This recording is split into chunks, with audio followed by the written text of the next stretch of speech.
Alright kids, welcome back to the online class.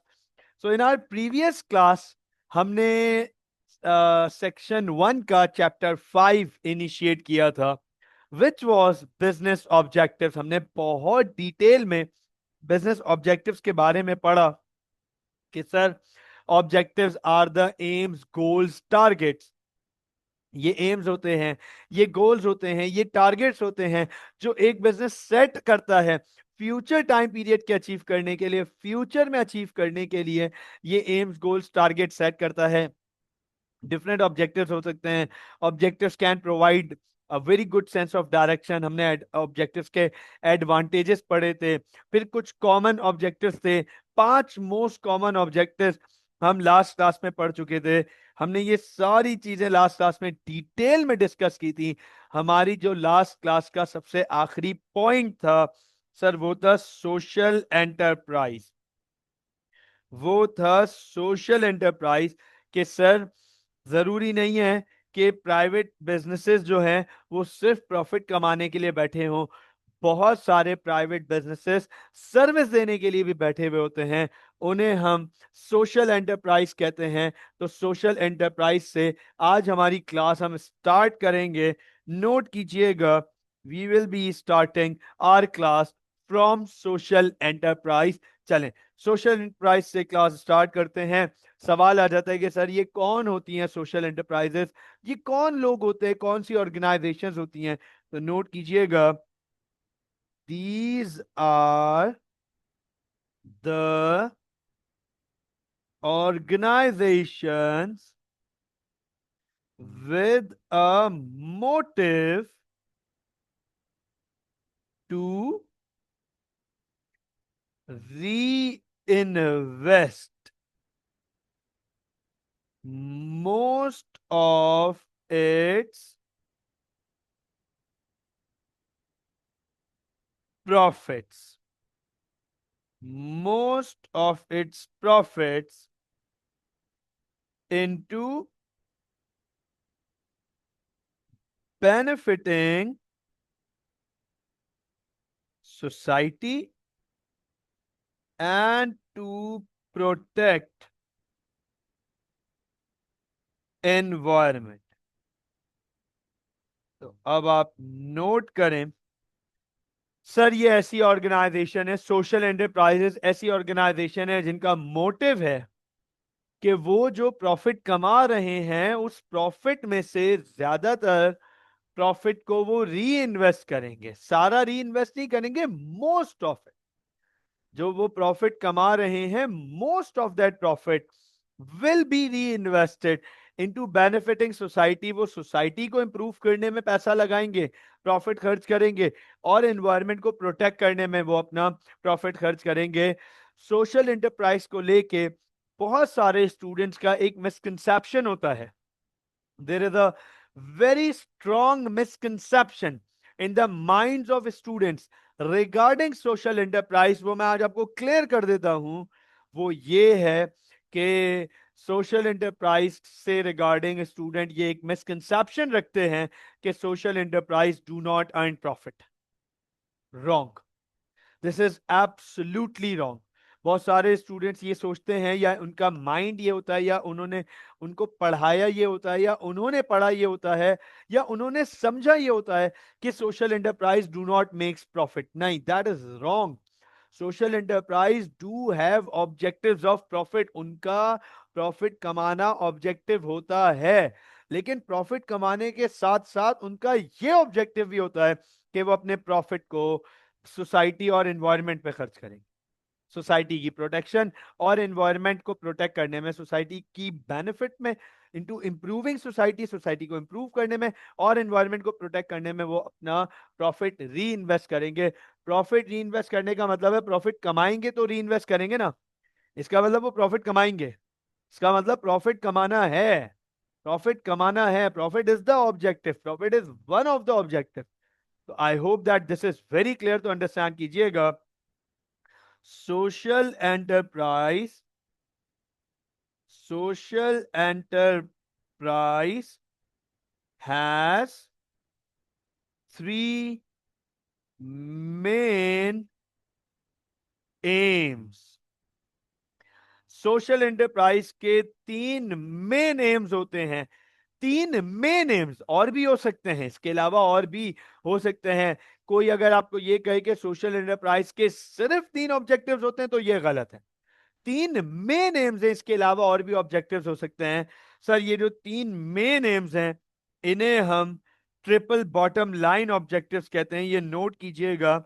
इन्हें हम triple bottom line objectives कहते हैं।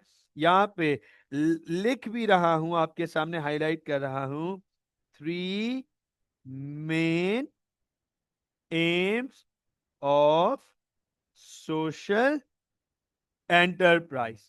तो सर सोशल एंटरप्राइज के तीन मेन एम्स ये होते हैं। सर क्या होते हैं?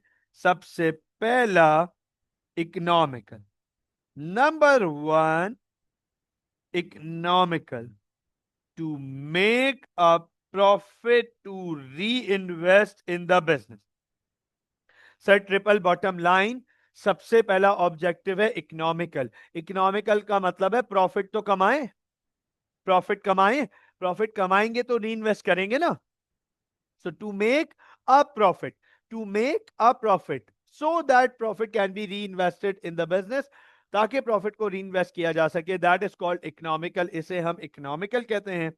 Number two social, to provide jobs and support to the lower income groups in the society. अब आप देखो, एक सोशल एंटरप्राइज अपना ज्यादातर प्रॉफिट री इन्वेस्ट करती है सोसाइटी की बेटरमेंट। अब सोसाइटी क्या, इर्द गिर्द के लोग, द सराउंडिंग, जो सराउंडिंग में अनएम्प्लॉयड हैं, तो social enterprise would try to create jobs for them.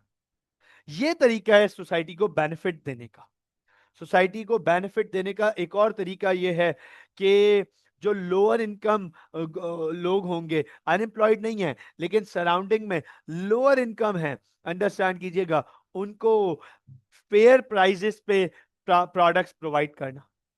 उनको वो ये नहीं बोल रहे कि हम प्रॉफिट नहीं कमाएंगे, प्रॉफिट कमाएंगे, लेकिन सोसाइटी को सपोर्ट करने में वो फेयर प्राइजेस पे प्रोडक्ट को प्रोवाइड कर रहे हैं। तो लोअर इनकम के लिए परचेसिंग पावर बेटर हो जाएगी, लोअर इनकम के लिए गुड्स की कंजम्पशन बढ़ जाएगी, तो society would be better of with the social enterprises. तो अंडरस्टैंड कीजिएगा, ये जो सोशल लोग, सोसाइटी लोग जो है सराउंडिंग में, इनको इंप्रूव करने का ऑब्जेक्टिव होता है सोशल एंटरप्राइज का। And number three environmental. Sir environmental क्या होता है? नोट कीजिएगा, environmental, to protect the environment, environment को प्रोटेक्ट करना, एनवायरमेंट को प्रोटेक्ट करना। Environment like, sir let's suppose कोई बैरन लैंड है, उसको उसको ग्रीनरी में कन्वर्ट करना। ग्रीनरी है तो ग्रीनरी को प्रोटेक्ट करना, ठीक है ना। Let's suppose waste disposal management नहीं है तो वेस्ट डिस्पोजल मैनेजमेंट इंट्रोड्यूस करना। डंपिंग स्टेशंस बनाना, डंपिंग ग्राउंड्स बनाना, ताकि वेस्ट वहां पे डिस्पोज किया जा सके। तो इन्वायरमेंट को प्रोटेक्ट करना ये भी एक काम होता है सोशल एंटरप्राइज का। Social enterprise to looks to earn profit and then reinvest that profit into benefiting society and protecting environment। तो इसे हम कहते हैं triple bottom line objective of social enterprise. अब दुनिया भर में सोशल एंटरप्राइजेस बहुत मशहूर, बहुत बहुत मशहूर नामी ग्रामी सोशल एंटरप्राइजेस हैं। लेकिन आपको मैं मजे की बात बताऊं, हमें पाकिस्तान की इतनी नेगेटिविटी के बारे में बताया जाता है, हमें पाकिस्तान की इतनी नेगेटिव चीजें हाईलाइट कराई जाती हैं कि हम पाकिस्तान की पॉजिटिव तो देखते ही नहीं है। आपको पता है दुनिया में टॉप 10 सोशल एंटरप्राइजेस में तीन social enterprises they comes from Pakistan, they comes from Pakistan. अच्छा मैं एक चीज क्लियर कर दूं, social enterprises are not charitable organisations. अगर आप सोच रहे हो कि सोशल एंटरप्राइज में एधी, सैलानी, छीपा, जेडीसी ये आ रहे हैं, so you are absolutely wrong. वो एनजीओज हैं, एनजीओज फंड्स बेस्ड होती हैं, ये बिजनेस हैं। सोशल एंटरप्राइज बाकायदा बिजनेस है जो प्रॉफिट कमा रहा है, लेकिन उस प्रॉफिट का वो मेजॉरिटी ऑफ द हिस्सा सोसाइटी के इंप्रूवमेंट में और एनवायरनमेंट की प्रोटेक्शन में लगा रहा है। पाकिस्तान में बेहतरीन सोशल एंटरप्राइज की एग्जांपल्स में एक आता है हमारे पास यूथ एंगेजमेंट सर्विसेज, YES, और दूसरा आता है कशफ फाउंडेशन। कश्यप फाउंडेशन तो बुक में भी हमारे पास इसकी एग्जाम्पल दी हुई है, और कश्यप फाउंडेशन वुमेन ओरिएंटेड है, वुमेन जेंडर को ये सपोर्ट करता है रूरल एरियाज में स्पेशली। इनका जो डोमेन है, मेजर डोमेन है, वो कश्मीर और साइड पर और अपर पंजाब वाली साइड पे ज्यादा है। तो कश्यप फाउंडेशन कराची में भी एग्जिस्ट करती है, गुलशन में इसका ब्रांच है, जौहर में गुलस्तान जौहर में इसकी ब्रांच है कश्यप फाउंडेशन की।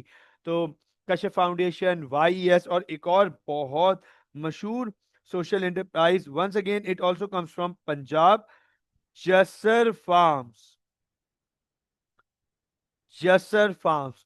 तो ये तीन बड़ी मशहूर सोशल एंटरप्राइजेस हैं अक्रॉस द वर्ल्ड, ये दुनिया की टॉप 10 सोशल एंटरप्राइजेस में आती हैं। तो आप देखें, social enterprises with an objective not only to earn profit but to reinvest that profit into benefiting society and protect environment. तो ये सोशल एंटरप्राइज होती हैं। मुझे बताएं, क्या सोशल एंटरप्राइज समझ आ गई? हाँ जी। क्या सोशल एंटरप्राइज क्लियर हो गई? मुश्किल नहीं है, बहुत आसान है। प्रॉफिट अर्न करना है, प्रॉफिट अर्न करने के बाद उसे सोसाइटी की इंप्रूवमेंट और इन्वायरमेंट की प्रोटेक्शन में लगाना है। What about Amna? Amna feedback नहीं आया बेटा? आगे चलते हैं, moving on. Very important question जो हमने अपनी लास्ट क्लास में इनिशिएट किया था, हमने ये क्वेश्चन अपनी लास्ट क्लास में इनिशिएट किया था, वो ये था कि sir can objectives be change. हमने लास्ट क्लास में ये तो पढ़ लिया था, what are business objectives, why are they important, what can be the business objectives, ये हम पढ़ चुके हैं। आज अब हम स्टार्ट करने जा रहे हैं, कैन द ऑब्जेक्टिव्स चेंज? क्या ऑब्जेक्टिव चेंज हो सकते हैं? क्या ऑब्जेक्टिव्स बिजनेस हैं जो टारगेट सेट किए हैं, कैन दे चेंज?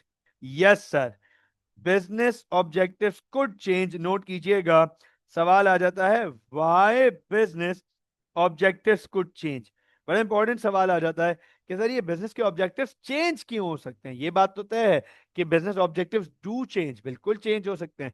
सवाल ये आ जाता है क्यों, व्हाई डू दे चेंज? तो नोट कीजिएगा, it is most unusual for a business to have one same objective forever. Businesses usually need to change their objectives. ये बहुत अनयूजुअल होगा कि किसी बिजनेस का सारी जिंदगी एक ही ऑब्जेक्टिव है, हो नहीं सकता, वैसे हो ही नहीं सकता। इंसान का, जब मेरा और आपका डेली बेसिस पे ऑब्जेक्टिव चेंज हो सकता है या टाइमली बेसिस पे ऑब्जेक्टिव चेंज हो सकता है, चाहे वो मंथ हो, शायद 6 महीने हो, चाहे साल हो सकता है हम डिसाइड करें कि यार इस साल के ये ऑब्जेक्टिव्स है हमारे, हमें ये अचीव करने हैं। अब it would be very unusual and unfair कि पिछले 20 सालों से वही ऑब्जेक्टिव चलते हुए आ रहे हैं, हमने पिछले 20 सालों से एक ही टारगेट रखा हुआ है, ये हो नहीं सकता। That would be very unrealistic, that very unusual. तो अंडरस्टैंड कीजिएगा, बिजनेसेस को अपने ऑब्जेक्टिव, जैसे इंसान को, ह्यूमन को, मुझे और आपको अपने ऑब्जेक्टिव चेंज करने पड़ते हैं, ऐसे बिजनेसेस को भी अपने ऑब्जेक्टिव चेंज करने पड़ते हैं। Reason being, a newly setup business once survived will change its objective to profit or growth। अब आप देखो, इसका मतलब ये, मैं आसान अल्फाजों में बोलूं, if the original objective have been achieve, if the original objective have been achieve, then the business need a new direction, then the business need a new direction, then the business need a new sense towards moving on। अब एक नया objective चाहिए, एक नई direction चाहिए। एक जगह पहुंच गए ना, अब उसके बाद क्या करें? जैसे फॉर एग्जाम्पल लेट सपोज, अभी आप लोगों का ऑब्जेक्टिव होगा कि sir O levels IGCSE clear करना है, राइट? अच्छे ग्रेड से क्लियर करना है। हो गया इंशाल्लाह। हाँ, हो गया इंशाल्लाह। तो आप बताओ अगला ऑब्जेक्टिव भी तो होगा ना, नया डायरेक्शन, नई way forward, new way forward. तो आगे के ऑब्जेक्टिव वो अचीव हो जाएंगे, तो उससे आगे के ऑब्जेक्टिव। तो याद रखिएगा ऐसा ही है business, to keep business keep going on and on, to keep business going on and on, every now and then business need new objective. हर वक्त बिजनेस को नए ऑब्जेक्टिव चाहिए होंगे, तो बिजनेस के ऑब्जेक्टिव चेंज होंगे। सर्वाइवल एक दफा हो गया, तो अब ग्रोथ करनी है या प्रॉफिट करना है, तो नया ऑब्जेक्टिव आ गया। When the management changes, yes, this is absolutely right. This is absolutely right and absolutely true कि जब मैनेजमेंट चेंज होगी, तो अंडरस्टैंड कीजिएगा, with new mindset comes the new targets, comes the new objectives. पुराने लोग थे, जो पुराने लोग थे, अब पुरानों का ये हरगिज मतलब नहीं है कि वो पुराने ओल्ड एज आउटडेटेड लोग थे, नहीं नहीं नहीं नहीं नहीं। जो पास्ट मैनेजमेंट थी, जो प्रीवियस मैनेजमेंट थी, क्योंकि उनका कल्चर डिफरेंट था, क्योंकि उनका थॉट प्रोसेस डिफरेंट था, क्योंकि उनकी लर्निंग्स डिफरेंट थी, क्योंकि उनका एक्सपीरियंस डिफरेंट था, क्योंकि उनकी इनसाइट्स डिफरेंट थी, तो उनके टारगेट्स डिफरेंट थे, उनकी way of doing things different थी। अब with new people, with new mindset, with new culture, with new experience, with new insights, with new knowledge, there would be new way of doing things, so there would be new objectives as well. And this is very common across the world, बहुत common है पूरी दुनिया में. And then a profit making business, if faced by serious competition or economic downturn, will go for short term survival. हम एक एक point बात लिख रहा हूं, ये बात आप सिलेबस में किसी भी टॉपिक के साथ कभी भी कनेक्ट कर सकते हो। Business environment is dynamic. क्या बोला मैंने, क्या बोला मैंने? Business environment is dynamic. Dynamic का मतलब होता है रैपिड चेंजिंग, डायनेमिक का मतलब होता है रैपिड चेंजिंग। तो जो बिजनेस का एनवायरमेंट है, जो बिजनेस की सराउंडिंग है, वो डायनेमिक है, रैपिड चेंजिंग है।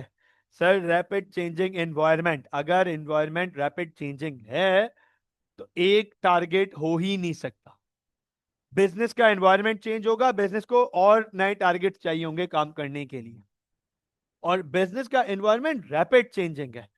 आप अभी देखे ना, only 2 days back I got to know, और वो दो हुआ भी उसी दिन था, लेकिन मुझे ये पता चला out of nowhere, Oracle became the biggest business of the world.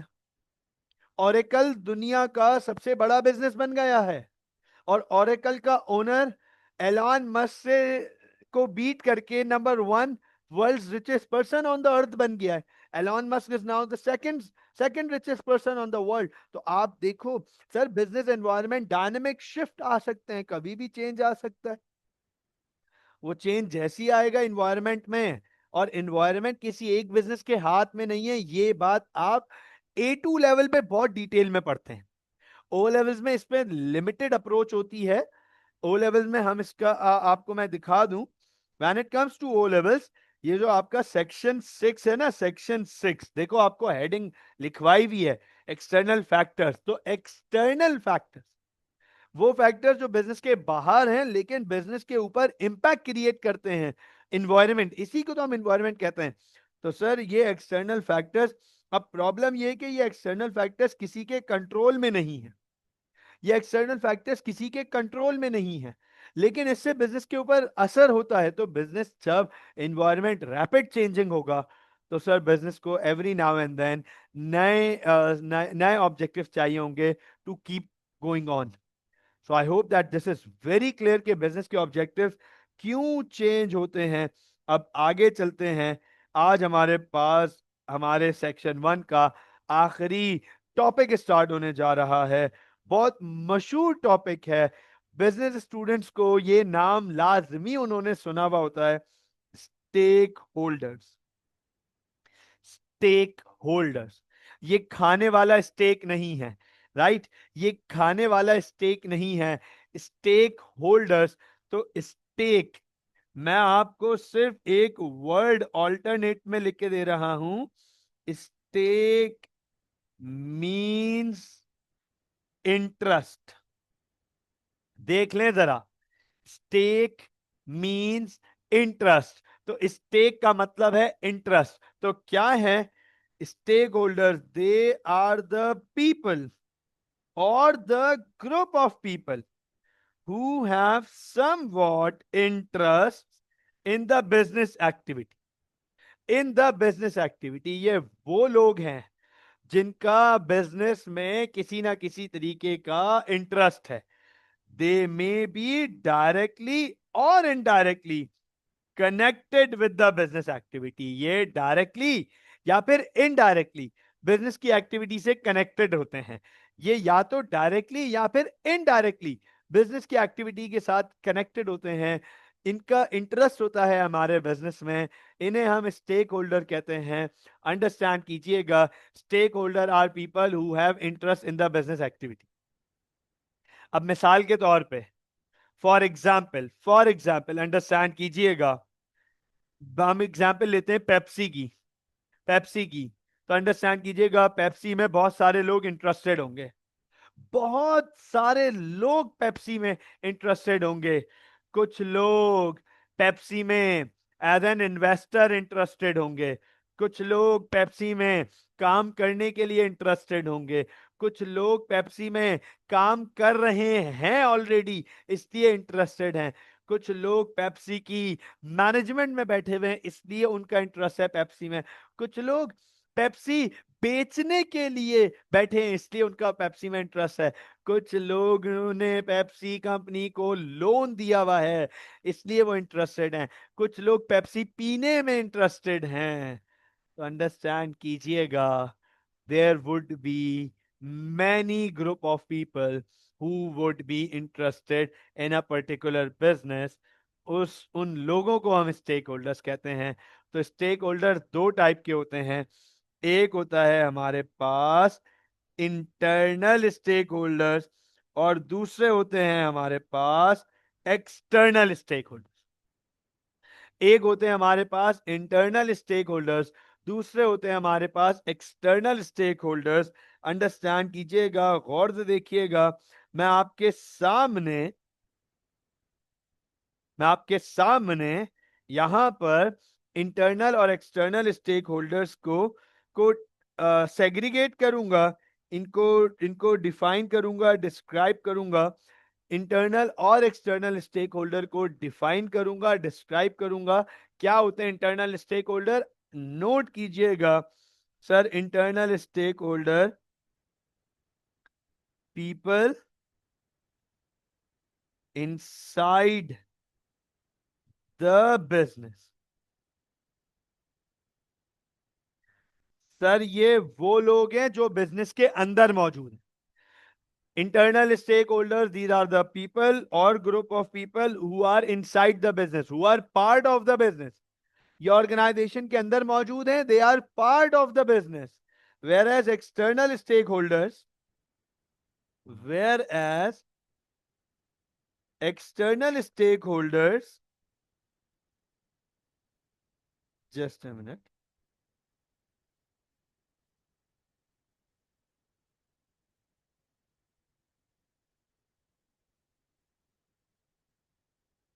Okay. Whereas external stakeholders, यहां देखिएगा गौर से, they are the people outside the business. Sir ये वो लोग हैं जो ऑर्गेनाइजेशन के बाहर हैं। ये वो लोग हैं जो ऑर्गेनाइजेशन के बाहर हैं। These are the people who are outside the business. ये ऑर्गेनाइजेशन के बाहर हैं। अंडरस्टैंड कीजिएगा, internal stakeholders have somewhat decision making power. Internal stakeholders have somewhat decision making power।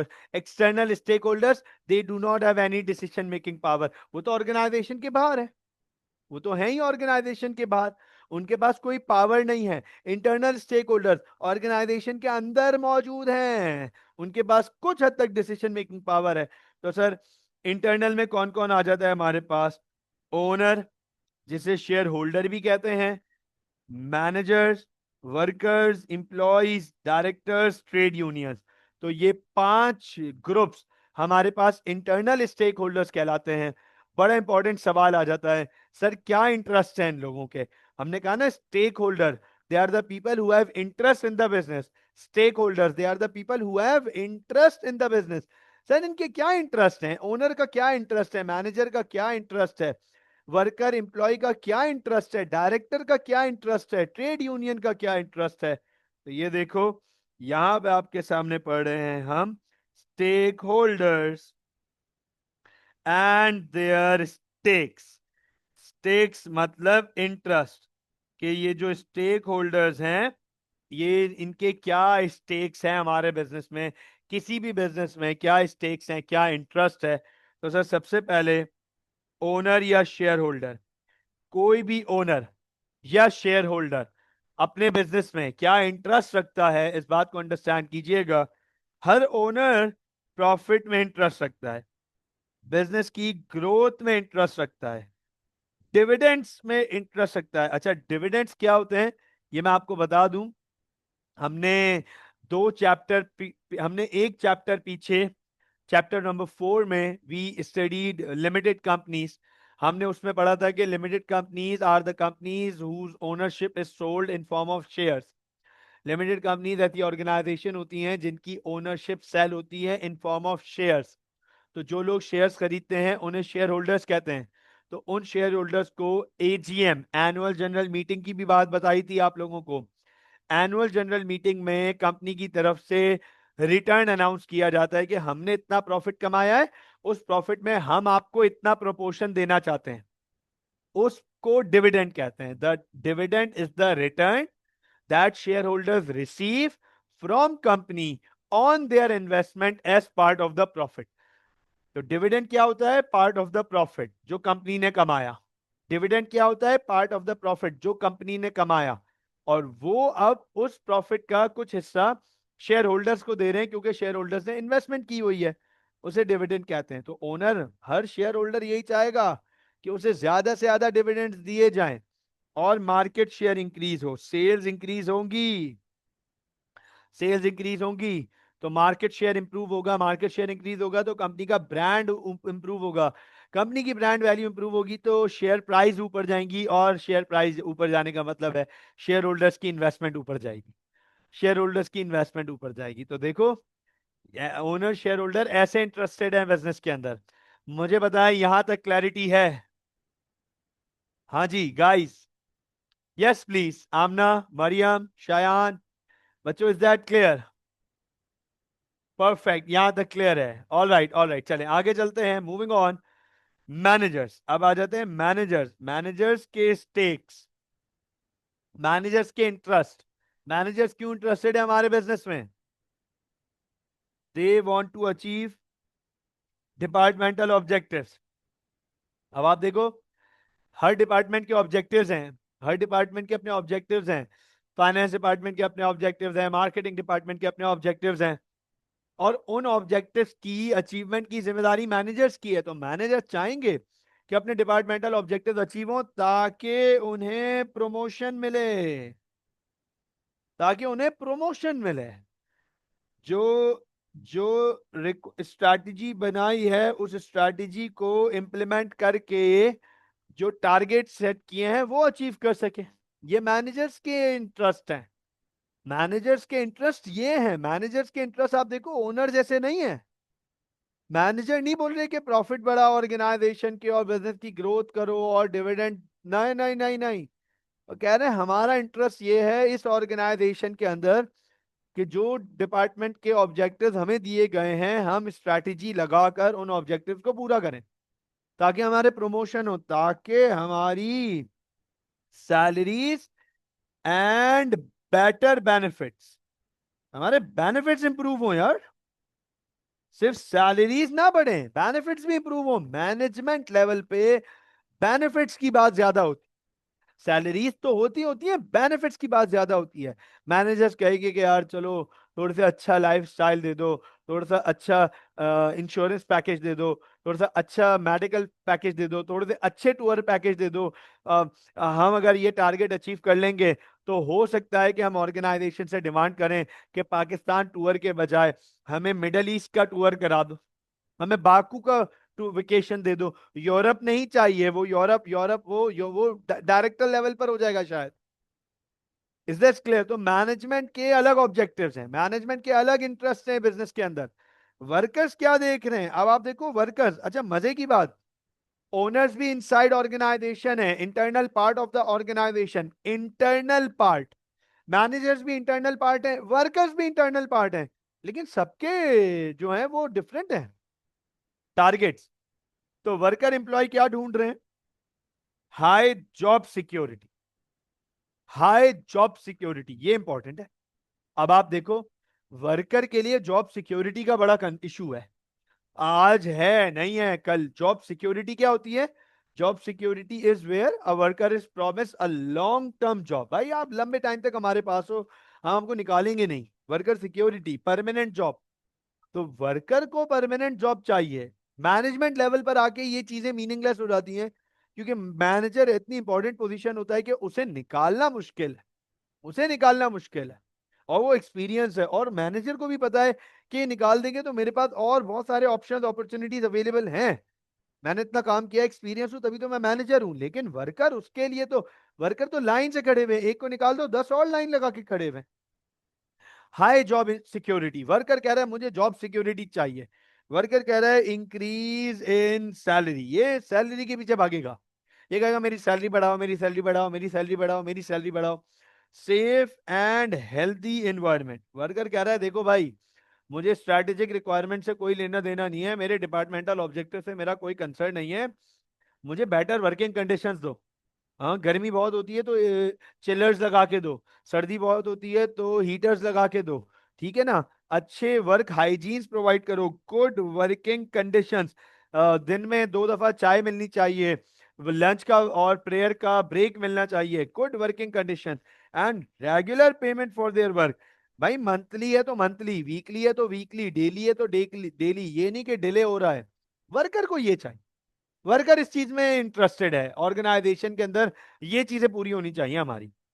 Trade unions, आगे वैसे तो हम ट्रेड यूनियंस बहुत डिटेल में पढ़ेंगे, ह्यूमन रिसोर्स का जब सेक्शन आएगा हमारा, पीपल इन ऑर्गेनाइजेशन, सेक्शन 2, उसका एक चैप्टर है HRM, ह्यूमन रिसोर्स मैनेजमेंट। तो वहां पे पढ़ेंगे डिटेल में ट्रेड यूनियंस को, बहुत डिटेल में पढ़ेंगे ट्रेड यूनियंस को। देखिए ट्रेड यूनियंस होता क्या है, अभी फिलहाल इतना इंट्रोड्यूस कर देता हूं। हमने I think last time you ask this question कि सर, कहीं आपने मुझसे एक सवाल पूछा था, वेट, कोऑपरेटिव्स में, आई थिंक आपने हम ना कोऑपरेटिव्स के टाइम पूछा था कि sir cooperative somewhat similar to trade union. I think आपने मुझसे ये सवाल पूछा था, if I am not wrong, yes है ना? ठीक है, मुझे देखो एक एक सवाल याद रहते हैं, एक एक बच्चे का एक एक सवाल याद रहता है कि किसने मुझसे कौन सा सवाल किस क्लास में पूछा था, ठीक है ना। और ये आज का नहीं है, ये आज का नहीं है, ये काफी टाइम, मतलब शायद 10-12 साल पुराने सवाल भी बच्चों के याद होंगे मुझे कि यार किसी ने ये सवाल पूछा था, इसने ये सवाल पूछा था, ये बात हो रही थी और ये क्वेश्चन रेस किया था। तो अब आप देखो ट्रेड यूनियंस, आमना ने भी ये सवाल किया था कि सर इस trade union similar to cooperative, तो मैंने उस वक्त भी ये बोला था कि आप ये समझ लो कि कोऑपरेटिव भी लोग इसलिए बनाते हैं ताकि अपने राइट्स प्रोटेक्ट कर सकें, ट्रेड यूनियन भी इसीलिए बनती है ताकि राइट्स प्रोटेक्ट कर सकें। ट्रेड यूनियन वर्कर्स मिलके बनाते हैं, वर्कर्स मिलके बनाते हैं, these are the representatives of workers, ये वर्कर्स के रिप्रेजेंटेटिव्स होते हैं, ये ऑफिशियल्स होते हैं जो वर्कर्स के बिहाफ पे निगोशिएट करते हैं, डील करते हैं। तो ट्रेड यूनियंस, वर्कर्स क्या, ट्रेड यूनियंस ऑर्गेनाइजेशन के अंदर क्या ढूंढ रहे हैं, उनका क्या इंटरेस्ट है? प्रोवाइडिंग एम्प्लॉयमेंट राइट्स, कि वो वर्कर्स के राइट पूरे कर सकें, रेजिस्टेंस अगेंस्ट वर्कर एक्सप्लॉयटेशन, के वो वर्कर की एक्सप्लॉयटेशन रोक सकें, टू इंप्रूव वर्किंग कंडीशंस, वो वर्किंग कंडीशंस को इंप्रूव करा सकें, to protect employees rights, to fight unfair dismissal. Trade union ये तमाम चीजों में इंटरेस्टेड है कि वर्कर्स को उनके राइट्स दिए जाएं, प्रोटेक्ट करें उनके राइट्स को, उनके उनके राइट्स अगर वायलेट हो रहे हैं तो उसके अगेंस्ट फाइट करें, रेजिस्ट करें अगर वर्कर्स को एक्सप्लॉइट किया जा रहा है। जैसे दोज कंट्रीज जहां पे अनएम्प्लॉयमेंट बहुत ज्यादा होती है, वहां ट्रेड यूनियंस की जरूरत भी ज्यादा होती है, क्योंकि अनएम्प्लॉयमेंट ज्यादा होने की वजह से वर्कर के पास अपॉर्चुनिटीज कम है, और जब अपॉर्चुनिटीज कम है तो एम्प्लॉयर को पता है ये बात, एम्प्लॉयर को, मालिक को ये बात पता है कि ये जो काम करने आए वर्कर्स, ये इनको कुछ भी ऑफर करो ये लेंगे, क्योंकि ऑप्शंस नहीं है, अपॉर्चुनिटीज नहीं है। तो ट्रेड यूनियंस के ये हमारे पास स्टेक्स हैं, इंटरेस्ट हैं। तो सर ये इंटरनल स्टेक होल्डर्स बनते हैं। अब आ जाओ जरा external stakeholders. These are the people outside business, they are the external part of the business. ये एक्सटर्नल पार्ट है बिजनेस का, मतलब पार्ट ऑफ बिजनेस नहीं है, they are outside the business, लेकिन इनका इंटरेस्ट है बिजनेस में, इनका इंटरेस्ट है बिजनेस में। जैसे कि गवर्नमेंट, नोट कीजिएगा, जैसे कि गवर्नमेंट, जैसे कि community, suppliers, customers, banks, pressure groups, ये सब लोग हैं जो ऑर्गेनाइजेशन के बाहर हैं, लेकिन इनका और हमारी ऑर्गेनाइजेशन में कुछ ना कुछ इंटरेस्ट है। तो सर क्या इंटरेस्ट है? आ जाए, सबसे पहले पढ़ लेते हैं जरा गवर्नमेंट को। गवर्नमेंट क्या देख रही है ऑर्गेनाइजेशन के अंदर? गवर्नमेंट का क्या इंटरेस्ट है ऑर्गेनाइजेशन में? टैक्सेस। गवर्नमेंट का मकसद है टैक्स। एम्प्लॉयमेंट पैटर्न, कि भाई एम्प्लॉयमेंट कैसे दी जा रही है, गवर्नमेंट का मकसद है एम्प्लॉयमेंट कैसे दी जा रही है। इन्वायरमेंटल इश्यूज, गवर्नमेंट का, अच्छी गवर्नमेंट का, not the Pakistani government, Pakistani government की एग्जाम्पल नहीं कंसिडर करेंगे हम यहाँ।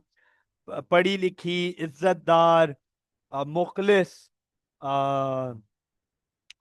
सेल्फ रिस्पेक्ट वाली गवर्नमेंट, एथिकल रिस्पॉन्सिबल गवर्नमेंट, उनकी उनका एक बड़ा इंपॉर्टेंट बिजनेसेस में के अंदर एक स्टेक है।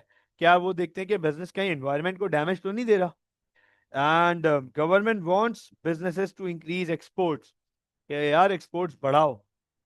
अनलाइक आर गवर्नमेंट जो लोकल बिजनेस को ही तबाह कर देती है, मार दो ताकि इंपोर्ट करना पड़े, और इंपोर्ट में उनको टैक्स मिले और चोरी करने का मौका मिले। तो ये है गवर्नमेंट, राइट। आगे चलते हैं कम्युनिटी। अब community means surrounding, community means surrounding the society. वो चाहेंगे इन्वायरमेंटल फ्रेंडली प्रोडक्शन, सोसाइटी ये चाहेगी कि एनवायरमेंट को डैमेज ना किया जाए, एनवायरमेंट डैमेज होगा तो उनका रहना मुश्किल हो जाएगा।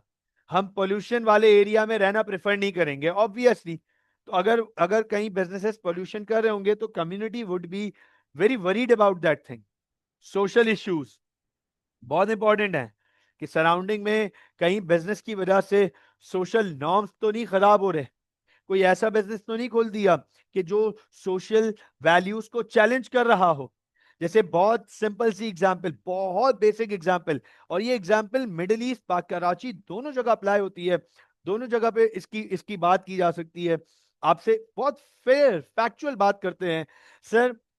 यूएई दुबई में, यूएई दुबई में डेरा के एरिया को बड़ा शेडी सा कंसिडर किया जाता है। सिमिलरली हमारे पास यहाँ कराची में डीएचए की कुछ स्ट्रीट्स हैं जिनको बड़ा शेडी सा कंसिडर किया जाता है। अंडरस्टैंड कीजिएगा सर, वहां पे अब मैं डिटेल में नहीं जा रहा कि क्या काम हो रहा है क्या नहीं हो रहा, एग्जाम्पल दे रहा हूं। जैसे सर मसाज पार्लर्स हैं वहां पे, अब उसके रिगार्डिंग एक बड़ा क्वेश्चन मार्क सेट हुआ हुआ है, एक बड़ा क्वेश्चन मार्क है कि सर ये सोशल वैल्यूज को खराब कर रहे हैं। तो कम्युनिटी का, अब वो है एक बिजनेस, वो है एक बिजनेस, कम्युनिटी का, लोकल सोसाइटी का, लोकल कम्युनिटी का एक बड़ा इंटरेस्ट है उस चीज को लेके कि यार यहाँ पे ये कहीं हमारी सोशल वैल्यूज को तो नहीं खराब करेंगे, कहीं सोशल इश्यूज तो नहीं इसकी वजह से रेस हो जाएंगे। Community very much interested in the business activity कि यहाँ क्या हो रहा है क्या नहीं हो रहा। इसके बाद जनरेटिंग मोर सोशल बेनिफिट, हम आगे जाकर, ओके आमना बेटे, ओके ठीक है बेटा, जनरेटिंग मोर सोशल बेनिफिट, के सर सोशल बेनिफिट हम आगे जाके चैप्टर सेक्शन 6 में, हम आगे जाके सेक्शन 6 में पढ़ेंगे कि सोशल बेनिफिट्स ज्यादा होने चाहिए। मैरिड गुड से रिलेटेड हम बात पढ़ेंगे। And then we have protecting ethical issues, के एथिकल इश्यूज को प्रोटेक्ट करना ये भी बड़ा इंपॉर्टेंट होता है। फिर कंज्यूमर्स की बात करें, देखो अब कंज्यूमर्स, मैं और आप एज अ कंज्यूमर बहुत सारे बिजनेसेस में इंटरेस्टेड हैं। मैं और आप एज कंज्यूमर्स बहुत सारे बिजनेसेस में इंटरेस्टेड हैं। लो प्राइस, हम चाहेंगे यार प्राइस कम हो, हम चाहेंगे क्वालिटी हाई हो, हम चाहेंगे कि प्रोडक्ट्स इंप्रूव प्रोडक्ट्स हो, ड्यूरेबिलिटी हो, अवेलेबिलिटी हो, और उसकी यूटिलिटी मैक्सिमम। हम चाहेंगे, हाँ भाई मरियम शायान, हम चाहेंगे कि कंज्यूमर, एज अ कंज्यूमर, मैं और आप एज एन कंज्यूमर यही चाहते हैं कि प्राइस कम हो, क्वालिटी अच्छी हो, अवेलेबल हो सब जगह, इजीली अवेलेबल हो, प्रोडक्ट को इंप्रूव करे कंपनी, बिजनेस प्रोडक्ट को हर वक्त इंप्रूव करे, हम यही चाहेंगे। Banks are interested in looking for the strength of repayment, कि क्या ये बिजनेस हमारे पैसे वापस कर सकेगा आसानी से, इसकी क्या क्रेडिट वर्तनेस है कि इसको कितने पैसे देने चाहिए। बिजनेस के ट्रेंड्स में इंटरेस्टेड होगा, बिजनेस के ऑब्जेक्टिव्स में इंटरेस्टेड होगा कि बिजनेस के क्या ऑब्जेक्टिव्स हैं, बिजनेस के क्या ट्रेंड्स हैं, क्या क्रेडिट वर्तनेस है। Banks would be very much interested in all these things regarding a business. एक बिजनेस से रिगार्डिंग बैंक जो है वो इन चीजों में इंटरेस्टेड होगा। तो अब आप मुझे बताएं, क्या आप लोगों को स्टेक होल्डर्स की बात समझ आ गई? Who are stakeholders, how many types of stakeholders are there, and what are the stakes they of different stakeholders group. अब आखिरी पार्ट हमारा आ जाता है, वेरी इंपॉर्टेंटली आखिरी पार्ट हमारा आ जाता है कि सर हमने प्राइवेट सेक्टर के ऑब्जेक्टिव्स तो पढ़े, हम पढ़े बिजनेस ऑब्जेक्टिव्स, हमने सर प्राइवेट सेक्टर के बिजनेस ऑब्जेक्टिव्स तो पढ़े, सर पब्लिक सेक्टर भी तो होते हैं, पब्लिक सेक्टर बिजनेसेस, जैसे कि PIA, Pakistan railway, Pakistan post office, हाँ, गवर्नमेंट के और बहुत सारे इदारे हैं हमारे पास, केएमसी, सीडीसी, एसएमसी, बहुत सारे हैं इदारे, एमडीए। तो सर उनके क्या ऑब्जेक्टिव्स हैं? तो याद रखिएगा गवर्नमेंट के मेजर 3 ऑब्जेक्टिव्स होते हैं। पहला होता है फाइनेंशियल के, कुछ उनके प्रॉफिट के टारगेट्स होते हैं जो गवर्नमेंट ने सेट किए होते हैं कि यार अपने इन इदारों से वो प्रॉफिट कमाएंगे। गवर्नमेंट, इस बात को अंडरस्टैंड करिएगा बेटा, गवर्नमेंट चलाने के लिए ठीक ठाक पैसे चाहिए होते हैं। There is whole lot of finance required to run a government. एक गवर्नमेंट चलाने के लिए ठीक ठाक फंड्स चाहिए। तो गवर्नमेंट की बहुत सारी organisation, they become cash cows for the government. जैसे पीआईए फ्री में नहीं चला सकते, पाकिस्तान रेलवे फ्री में नहीं चला सकते, पाकिस्तान पोस्ट ऑफिस फ्री में नहीं चला सकते, पीएसओ फ्री में नहीं चला सकते। ये वो ऑर्गेनाइजेशंस हैं जो कि गवर्नमेंट को पैसे कमा के देती हैं। गवर्नमेंट ने टारगेट सेट किए होते हैं, यार इनसे तो पैसे कमाने हैं हमें। और बाकायदा हमारे यहाँ करप्शन, अनफॉर्चुनेटली प्रॉब्लम बहुत सारा ही आ जाता है कि हमारे यहाँ करप्शन इतनी है कि even these organisations they are going in losses. PIA, Pakistan railway, Pakistan post office, ये सब लॉसेस में चल रहे हैं हमारे पास।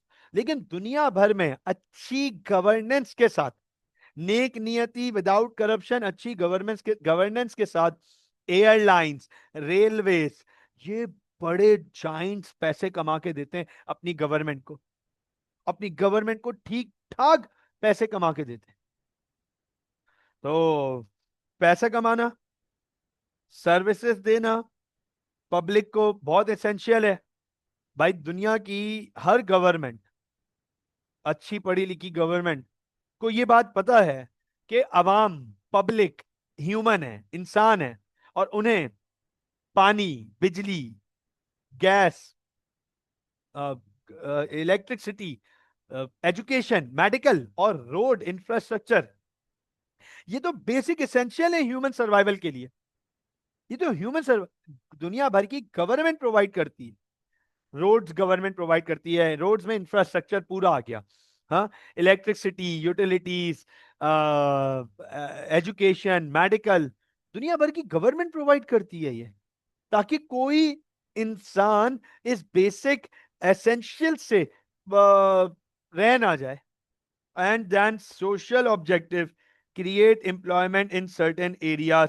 तो दुनिया भर की गवर्नमेंट रीजनल डिफरेंसेस को मिनिमाइज करने के लिए एम्प्लॉयमेंट जनरेट करती है कि हम यहाँ पे एक बिजनेस सेटअप करते हैं या इस एरिया को बिजनेस फ्रेंडली जोन बनाने की कोशिश करते हैं।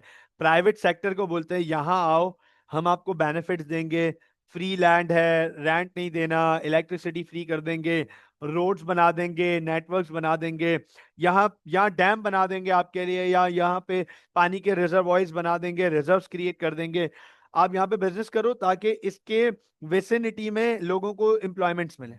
दुनिया भर की गवर्नमेंट ये काम करती है। तो ये ऑब्जेक्टिव्स हो सकते हैं पब्लिक सेक्टर के। आखिरी पार्ट आ जाता है हमारे पास कि सर जो हमने स्टेक होल्डर्स पढ़े अभी थोड़ी देर पहले, consumer, supplier, government, pressure groups, trade union, owner, workers, manager, director, इन सब के आपस में ऑब्जेक्टिव्स, इन सब के ऑब्जेक्टिव्स आपस में कॉन्ट्रोडिक्ट करते हैं, कॉन्फ्लिक्ट करते हैं कि एक का ऑब्जेक्टिव अचीव हो रहा होगा तो दूसरे का कॉन्फ्लिक्ट कर जाएगा, दूसरे का अचीव हो रहा होगा तो तीसरे का कॉन्फ्लिक्ट कर जाएगा। नोट कीजिएगा, conflict of stakeholders objectives.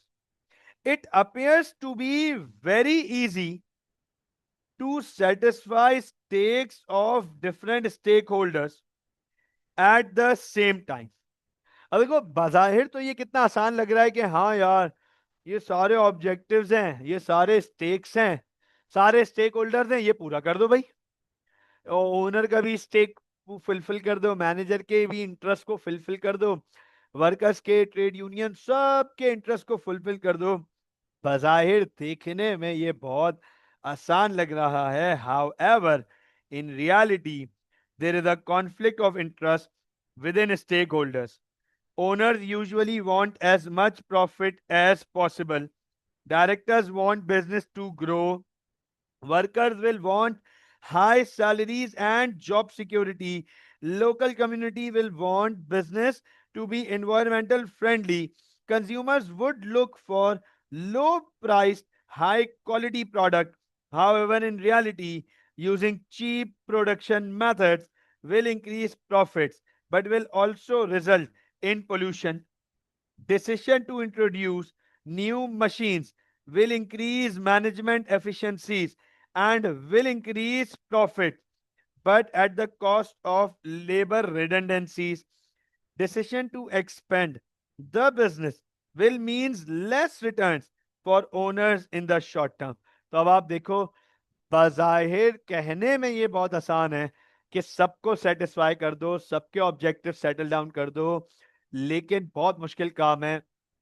Owner मांग रहा है एज मच प्रॉफिट, लेकिन डायरेक्टर चाह रहे हैं बिजनेस ग्रो करे। बिजनेस ग्रोथ में पैसे री इन्वेस्ट करने पड़ेंगे, प्रॉफिट को री इन्वेस्ट करना पड़ेगा, तो वहां ओनर के पॉइंट से कॉन्ट्रोडिक्ट हो गया।